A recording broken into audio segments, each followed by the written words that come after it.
नवंकुर school of computer science के डिजी lessons में आपका स्वागत है।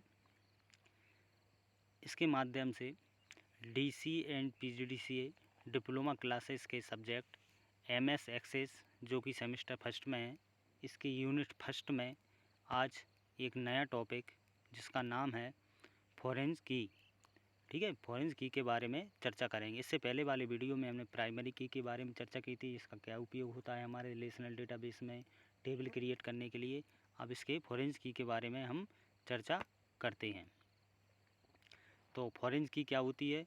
फॉरेन की एक प्रयोग या फॉरेंस की का प्रयोग एक टेबल की दूसरे टेबल के साथ रिलेशनशिप को स्थापित करने के लिए किया जाता है। जैसा कि हम जानते हैं कि एमएस एक्सेस में हम कई प्रकार की टेबल्स बनाते हैं जिनमें एक दूसरे में रिलेशन बनाने के लिए हम फॉरेन की का प्रयोग करते हैं, अर्थात एक टेबल की लिंक दूसरे टेबल के साथ बनाने के लिए किया जाता है। जैसे हम स्टूडेंट नाम से एक डेटाबेस को क्रिएट करना चाहते हैं तो इस डेटाबेस में स्टूडेंट तथा कोर्स के नाम से दो टेबल क्रिएट कर सकते हैं। यहाँ हमने एक उदाहरण में देखा है आपको कि स्टूडेंट नाम की एक टेबल जैसे हम डेटाबेस क्रिएट कर रहे हैं तो दूसरी डेटाबेस में क्या कर सकते हैं, हम स्टूडेंट के कोर्स नाम का डेटाबेस क्रिएट कर सकते हैं। एक टेबल में एक से अधिक फॉरेन की भी हो सकती हैं।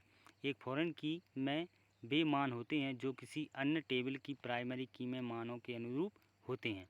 जैसे हमारे पास ऑर्डर टेबल है, ठीक है, जिसमें प्रत्येक ऑर्डर में ग्राहक आईडी नंबर होता है जो ग्राहक टेबल में रिकॉर्ड के अनुरूप होता है। ग्राहक आईडी फील्ड ऑर्डर टेबल की एक फॉरेन की है। कहाँ है यहाँ पे फॉरेन की? ग्राहक आईडी ऑर्डर। आगे देखते हैं, जैसे कि हमने ये आपको एक डायग्राम के द्वारा समझाया है। इसमें समझाने के लिए हमने दो टेबल बनाई हुई हैं। एक ये है आपके लिए टेबल, ठीक है, ये डिपार्टमेंट नाम की टेबल, और एक है एम्प्लॉय नाम की टेबल। यहाँ पे प्राइमरी किया है, इसकी आईडी क्या है, डिपार्टमेंट में आईडी इसकी प्राइमरी की है। और फॉरेन की क्या यहाँ दूसरी टेबल में क्या दिखाई गई है, डिपार्टमेंट की आईडी। यहाँ पर इसको फॉरेन की के द्वारा इसको दर्शाया गया है। आगे देखते हैं, प्राइमरी और फॉरेन की के बीच में अंतर होता है। ठीक है, प्राइमरी की जो हमने पिछली स्लाइड में डिस्कस की थी उसी के पॉइंट के अनुसार, और यहाँ पे फॉरेन की में हम अंतर देखते हैं। तो सबसे पहले क्या रहता है, प्राइमरी की एक कॉलम या कॉलम का सेट होता है जो एक टेबल में एक रो को यूनिक बनाता है। क्या रहता है, एक कॉलम हो सकता है या कॉलम का सेट होता है जो टेबल में एक रो को क्या यूनिक बनाता है।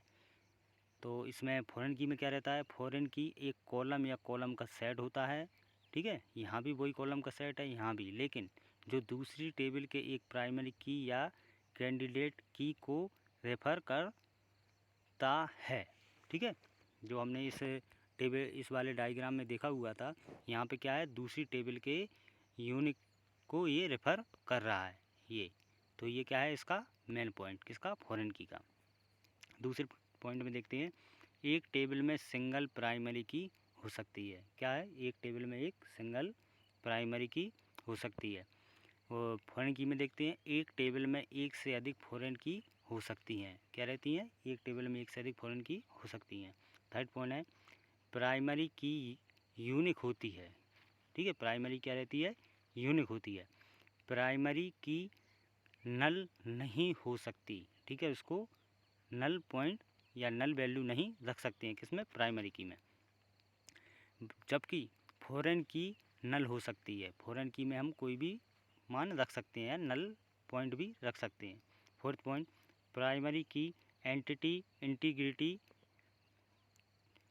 चार ध्यान होती है।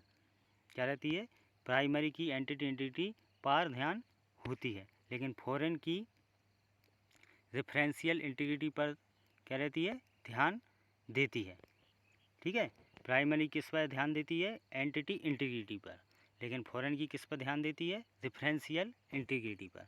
और लास्ट पॉइंट देखते हैं, प्राइमरी की को पेरेंट की के नाम से भी जाना जाता है। प्राइमरी की को क्या जाना जाता है, एक पेरेंट की के नाम पर, लेकिन फॉरेन की को क्या नाम से जाना जाता है, एक चाइल्ड की के नाम से जाना जाता है। ये भी मेन पॉइंट है आपके लिए समझने के लिए। प्राइमरी की को हम क्या कह सकते हैं, पेरेंट्स की कह सकते हैं, और फॉरेन की को चाइल्ड की कहते हैं। आगे देखते हैं।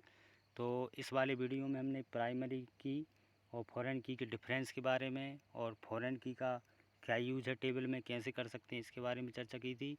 ठीक है, नेक्स्ट वीडियो में आपको पुनः मिलेंगे। तब तक के लिए धन्यवाद।